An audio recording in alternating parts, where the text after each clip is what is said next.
السلام علیکم ورحمۃ اللہ وبرکاتہ۔ ایک بندے نے ایسے کسی نے ہاتھ دیکھا آپ کی بہن کا اور کہا کہ اس کی 3 شادیاں ہوں گی، اور واقعی یہ ہوا۔ اب یہ کہ جہاں پہ آپ کا نکاح ہونے والا ہے کہ وہاں پہ آپ کے جو ٹو بی ہسبینڈ ہیں، فیانسی کہہ لیجئے، ان کے بارے میں بھی کسی نے کہا تھا بچپن میں کہ اس کی 2 شادیاں ہوں گی، اور وہ پتہ نہیں بے جو ہاتھوں کی ہے اس سے انہوں نے اندازہ لگایا، یا وہ اب آپ بے حد پریشان ہیں، آپ کو کچھ سمجھ نہیں آ رہی ہے۔ چلیے آئیے ذرا تھوڑی سی اس بات کی لاجک کی طرف بھی آتے ہیں۔ سب سے پہلی بات تو یہ ہے کہ یہ جو ایسے لوگ ہوتے ہیں جو اس طرح سے قسمت کی لکیریں خیر سے پڑھ کے بتاتے ہیں، ان کا علم جو چاہے آپ کہیں، اس کو جتنی چاہیں آپ سائنٹیفک فاؤنڈیشن دے دیں، ان کا بھی علم سمبولک اور انکمپلیٹ ہوتا ہے۔ اس کے اندر یہ کچھ تکے باندھتے ہیں، ٹھیک ہے؟ ان تکوں کے، یہ میں سائنٹیفک والی بات کر رہی ہوں کیونکہ اس کے بارے میں، یہ ہاتھوں کی لکیروں کے بارے میں لوگوں کا بہت زیادہ خیال ہے کہ یہ جو پامسٹری ہے یہ کوئی اس کا تعلق جو ہے نا اس کے ساتھ ہے، یہ قیافہ شناسی کے قریب ہے وغیرہ، یہ وہ، ٹھیک ہے نا؟ اب بات یہ ہے کہ ہوتا یہ، اور اللہ کے رسول صلی اللہ علیہ وسلم نے فرمایا کہ ان کے ساتھ ہوتا کیا ہے کہ یہ 100 ان کے جھوٹ 100 یہ باتیں کریں تو 99 جھوٹ ہوتی ہیں اور کوئی ایک سچ نکل آتی ہے۔ اور میں آپ کو بڑی فنی سی بات بتاؤں، ایک نارمل آدمی کی 100 باتیں ہونا جن میں سے اس کی 99 صحیح ہوں اور ایک غلط نکل آئے نا، تو اس کی تو ہو جاتی ہے بے عزتی، اس کی تو ریپیوٹ لوز کر جاتا ہے۔ اور یہ اس قسم کے جو لوگ ہوتے ہیں نا، ان کی 100 غلط نکل آئے نا، 99 غلط نکل آئے اور ایک صحیح ہو جائے نا، تو جناب ان کو عزت مل جاتی ہے، اس نے جو پیشین گوئی کی تھی وہ صحیح ہے۔ حالانکہ دیکھنا یہ ہے کہ کیا ساری صحیح ہیں؟ پیشین گوئی تو میں 4 باتیں کر لیتی ہوں، ان میں سے میری ایک صحیح نکل آئے گی، 3-4 غلط بھی نکل آئیں گی، تو کیا آپ کہیں گے کہ یہ جو ہے یہ مستقبل کا علم جانتی ہے؟ ایک بات یاد رکھیے گا، مستقبل کا علم اللہ نے اپنی مخلوق میں سے کسی کو بھی نہیں دیا، ٹھیک ہے؟ تو یہ جو بات انہوں نے کہی تھی آپ کی بہن کے بارے میں، وہی تکا تھا جو صحیح ثابت ہو گیا، صحیح؟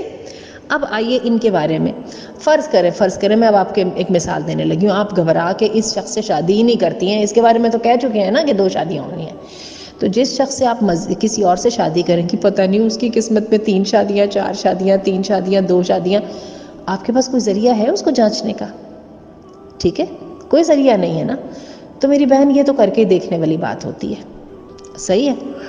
کہ اللہ تعالیٰ آپ کو اس آزمائش میں آپ مبتلا نہ ہوں، لیکن آپ کے پاس اس کو جاننے کا کوئی طریقہ ہیلا موجود ہی نہیں ہے۔ یہ زندگی کے بارے میں یہی کچھ ہی ہے۔ اور یہ دیکھ لیجئے کہ پیغمبروں جیسے جو لوگ تھے، جن کے ویژن بڑے کلیئر تھے، جن کے عقیدے بڑے صحیح تھے، جن کے زندگی کے اہداف بڑے واضح تھے، ان جیسے لوگوں کو بھی اپنے پروسیس کی جزیات میں کامیابی ناکامی کا کچھ پتہ نہیں تھا، وہ بھی کر کے ہی دیکھتے تھے۔ حدیث میں آتا ہے، وہ قرآن مجید میں آتا ہے نا، قُل لَوْ كُنْتُ أَعْلَمُ الْغَيْبَ لَاسْتَكْثَرْتُ مِنَ الْخَيْرِ، ان سے کہو کہ مجھے اگر غیب کا علم ہوتا میں بھی ساری خیریں اکٹھی کر لیتا، جنگ بدر میں، جنگ احد میں مجھے یہ والی ہار نہ آتی، مجھے یہ مسئلہ نہ آتا، مجھے وہ مسئلہ نہ آتا، میں پہلے سے اس کو کوئی تدارک کر لیتا۔ تو میں آپ کو بتاؤں ایسا ہوتا نہیں ہے۔ اگر ایسا ہونے لگے نا، تو یہ آپ کے پاس یہ دے کہ میں نے بھی پچھلے دنوں ریسرچ پڑھی ہے سمپسن کارٹونز پہ، ٹھیک ہے؟ پتہ ہے نا ان کے بارے میں بڑا کہتے ہیں کہ یہ جو کارٹونز ہیں اس کے اندر بہت ساری پروڈکشن اس کی صحیح ثابت ہوئی ہیں، انہوں نے باقاعدہ جھنڈے دکھائے ہیں، بڑا کچھ دکھایا ہے۔ وہ اس دن میں نے اس کے بارے میں ریسرچ پڑھی ہے تو مجھے پوری بات کی الحمدللہ سمجھ آ گئی ہے۔ اس کے مطابق بیسیکلی یہ جو سمپسن کارٹون کا جو خالق ہے، کریٹر جو ہے، یہ بندہ کسی بڑی انٹلیکچوئل فیملی سے بلانگ کرتا ہے۔ اب یہ پڑھنے لکھنے والے لوگ ہیں جن کو ہم تھنک ٹینک بولتے ہیں، اور آپ کو پتہ ہے کہ یہ ویسے بھی جو ہے نا ایلیومیناٹی جو ہیں، ان کے اندر یہ سارے دنیا کی جو ہے انٹلیکچوئل کریم کو ڈالتے ہیں، وہ ان جیسی پارٹیز کا یہ حصہ ہے، یہ ڈاکیومنٹڈ ہے بات۔ اور کیا ہوتا ہے کہ وہاں پہ بیٹھ کے جو ڈیسیجنز کیے جاتے ہیں، جو پریڈکشنز، جو مستقبل کے معاملات سیٹ کیے جاتے ہیں، جب یہ ان سے واقف ہوتا ہے تو ان کو یہ اپنے پھر کارٹون میں شامل کر دیتا ہے۔ یہی وجہ ہے کہ سمپسن کارٹونز کے بارے میں بھی یہی بات ہے کہ ان کی اگر کچھ پروفیسیز یا ان کی پروڈکشن صحیح ثابت ہوئی تو بہت ساری ایسی ہیں جو صحیح ثابت نہیں ہوئی۔ آپ سمجھ رہی ہیں نا بات کو؟ بہت ساری ہیں جو صحیح ثابت نہیں ہوئی۔ اگین ہم اسی جگہ پہ آ جاتے ہیں، تکے بازیاں ہیں، اور کئی دفعہ پوری پلاننگ کرنے کے باوجود پلاننگ جو ہے وہ اس طرح سے نہیں چلتی، تو پھر وہ سمپسن کارٹون جیسے والے بھی حالات نہیں رہ جاتے، اور کئی دفعہ چڑھ بھی جاتی ہیں۔ اب یہ دیکھیں اس وقت پاکستان کے اور انڈیا کے جو حالات بنے ہوئے ہیں، ٹھیک ہے، میں اور آپ بیٹھ کے تکے لگاتے ہیں، یار کشمیر پہ جنگ ہو جائے گی، آپ کہتی ہیں نہیں ہوگی نا، نیوکلیئر پاور ہے، نہیں انڈیا نہیں کرے گا، ٹھیک ہے. میں کہتی ہوں یار ہو جائے گی، ٹھیک ہے. افغانستان کے معاملے پہ ہم کچھ کر دیتے ہیں پروڈکشن.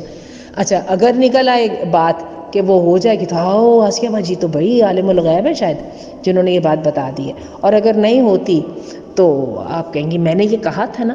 تو میں آپ کو دوبارہ بتا دوں، یہ اپنے عقیدے سے یہ بات نکال دیجئے. یہ بات بہت گناہ کی ہے، کسی نجومی کی بات پر یقین کر لینا. آپ دیکھیے وہ جو حدیث ہے اس کے اندر بات یہ کہی گئی ہے کہ جو کسی نجومی کے پاس آیا اور پھر جو اس نے کہا اس پر یقین کیا، یہ نہیں کہ نجومی کی بات صحیح ثابت ہوئی تو اس کی 40 دن تک نماز قبول نہیں ہوتی. یعنی انسان عقیدے پہ اتنا بڑا سیٹ بیک لگتا ہے کہ بندہ اتنا پیچھے جا پڑتا ہے. تو اپنے حواسوں میں آ جائیے، ٹھیک ہے، اور اپنی زندگی کو ان فضول قسم کے کھیلوں کی نظر نہیں کیجیے. یہ اگر ہو سکتا ہوتا ہے نا تو انہی جیسے جو ہے نا وہ جن خاتون نے یا جن صاحب نے آپ کے شوہر یا آپ کے بہن کے بارے میں بتایا، ان کی اپنی زندگیوں میں آپ بہت ڈھیر ساری ناکامیاں دیکھیں گے. کم از کم ان کی زندگیاں جو ہیں وہ پرفیکٹ ہونی چاہیے. تو ہمارے ساری آرگیومنٹ کا ایک ہی نتیجہ ہے کہ کوئی تکے کے ساتھ کسی کی بات صحیح نکل آئے تو اس کا مطلب قطعاً یہ نہیں ہے کہ وہ قسمت سے واقف ہے یا غیب کا علم جانتا ہے. غیب کا علم اللہ نے اپنے انبیاء کو بھی نہیں دیا، اور غیب کا علم اللہ نے اپنے فرشتوں کو بھی نہیں دیا. یہ اللہ تعالیٰ کا ایک فیصلہ جو اللہ کی ذات کے ساتھ خاص ہے. تو اللہ تعالیٰ سے توبہ بھی کیجئے اور ذہن کو یہ باتیں سوچنے دیجئے ہی نہیں. السلام علیکم.